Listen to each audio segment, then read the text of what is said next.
안녕하십니까? 안산사랑교회 정구윤 목사입니다. 여러분은 법을 얼마나 잘 지키면서 사시나요?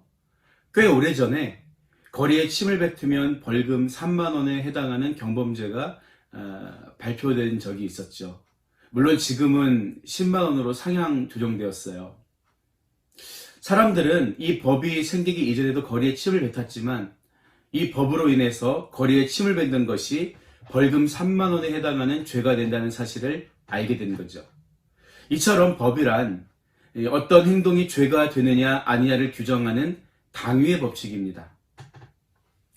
하나님은 시내산 아래에 있는 이스라엘 백성들에게 613가지의 계명을 주시죠.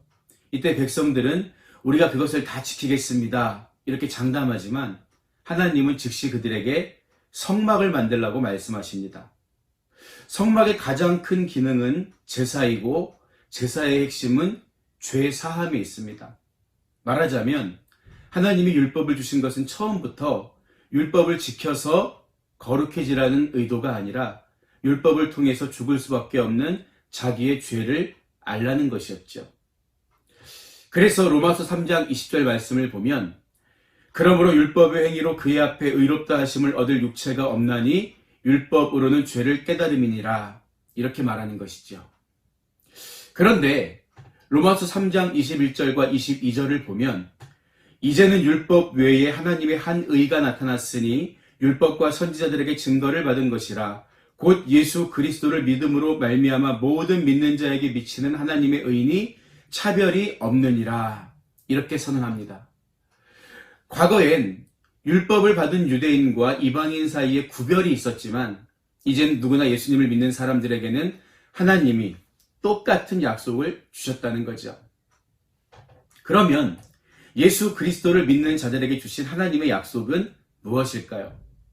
성경은 영접하는 자, 곧 그 이름을 믿는 자들에게는 하나님의 자녀가 되는 권세를 주셨으니 라고 이야기합니다. 하나님은 우리 죄를 대신해서 예수님을 십자가에서 죽게 하시고 그것을 믿는 모든 사람들을 구원하시기로 약속해 주신 거예요. 따라서 우리가 구원받는 길은 우리의 행위가 아니라 예수 그리스도를 믿는 믿음에 있습니다. 그래서 로마서 3장 28절은 그러므로 사람이 의롭다 하심을 얻는 것은 율법의 행위에 있지 않고 믿음으로 되는 줄 우리가 인정하노라 이런 결론을 내리고 있는 것이죠. 이처럼 죄인이었던 인간이 하나님 앞에서 의롭다 하심을 얻는 길은 오직 믿음에 있습니다. 물론 이것은 우리가 믿기만 하면 이제 자기 마음대로 살아도 된다는 것을 의미하는 게 절대 아니죠.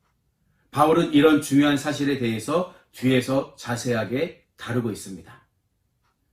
그러면 오늘 로마서 3장이 우리에게 말해주는 바를 한 문장으로 요약해 볼까요?